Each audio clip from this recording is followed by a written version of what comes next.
Papa Panov's Special Christmas by Leo Tolstoy. It was Christmas Eve, and although it was still afternoon, lights had begun to appear in the shops and the houses of the little Russian village, for the short winter day was nearly over. Excited children scurried indoors, and now only muffled sounds of chatter and laughter escaped from closed shutters. Old Papa Panov, the village shoemaker, stepped outside his shop to take one last look around.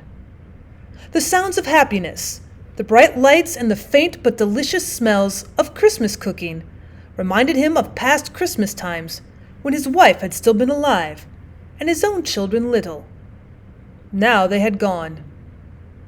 His usually cheerful face, with the little laughter wrinkles behind the round steel spectacles, looked sad now. But he went back indoors with a firm step, put up the shutters, and set a pot of coffee to heat on the charcoal stove. Then with a sigh, he settled in his big armchair.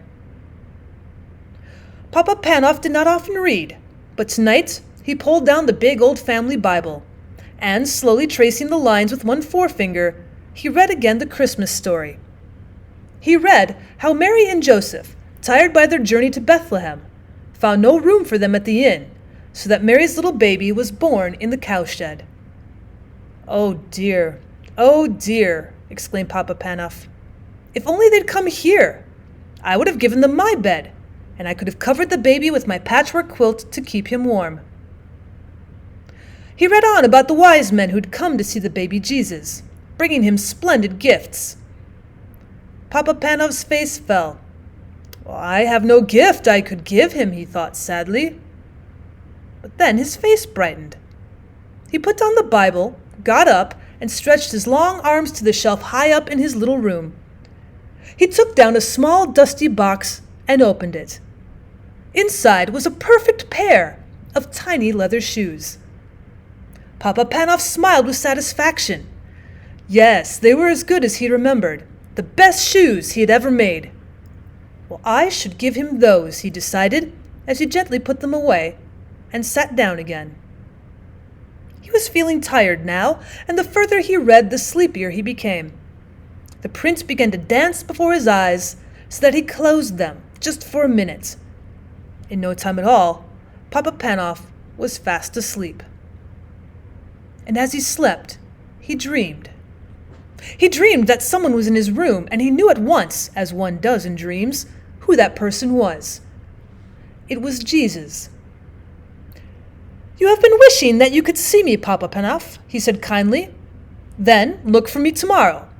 It will be Christmas Day, and I will visit you.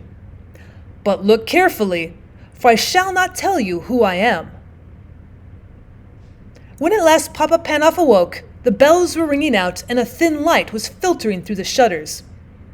"Bless my soul," said Papa Panov, "it's Christmas Day." He stood up and stretched himself, for he was rather stiff. Then his face filled with happiness as he remembered his dream. Well, this would be a very special Christmas after all, for Jesus was coming to visit him. How would he look? Would he be a little baby as that first Christmas? Would he be a grown man, a carpenter, or the great king that he is, God's son? He must watch carefully the whole day through, so that he recognized him however he came. Papa Panov put on a special pot of coffee for his Christmas breakfast, took down the shutters, and looked out of the window. The street was deserted. No one was stirring yet. Well, no one except the road sweeper. He looked as miserable and dirty as ever, and well he might. Whoever wanted to work on Christmas Day, and in the raw cold and bitter freezing mist of such a morning? Papa Panov opened the shop door, letting in a thin stream of cold air. "Come in," he shouted across the street cheerily. "Come in and have some hot coffee to keep out the cold." The sweeper looked up, scarcely able to believe his ears.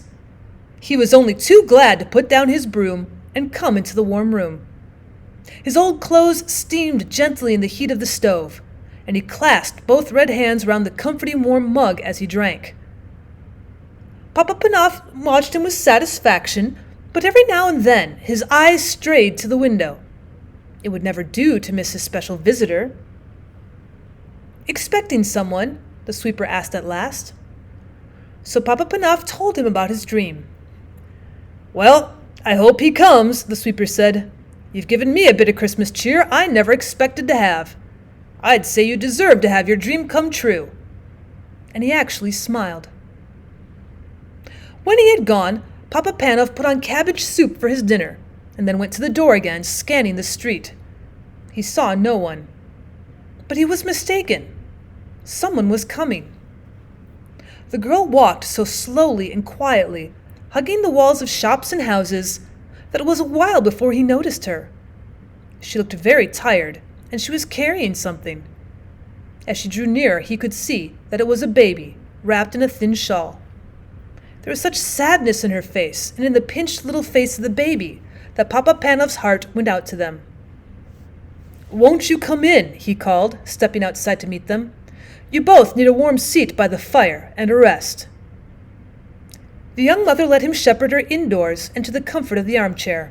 She gave a big sigh of relief. "I'll warm some milk for the baby," Papa Panov said. "I've had children of my own. I can feed her for you." He took the milk from the stove and carefully fed the baby from a spoon, warming her tiny feet by the stove at the same time. "She needs shoes," the cobbler said. But the girl replied, "I can't afford shoes. I've got no husband to bring home money. I'm on my way to the next village to get work." A sudden thought flashed through Papa Panov's mind. He remembered the little shoes he'd looked at last night. But he had been keeping those for Jesus. He looked again at the little cold feet and made up his mind. "Try these on her," he said, handing the baby and the shoes to the mother. The beautiful little shoes were a perfect fit. The girl smiled happily, and the baby gurgled with pleasure. "You have been so kind to us," the girl said, when she got up with her baby to go. "May all your Christmas wishes come true." But Papa Panov was beginning to wonder if his very special Christmas wish would come true. Perhaps he had missed his visitor.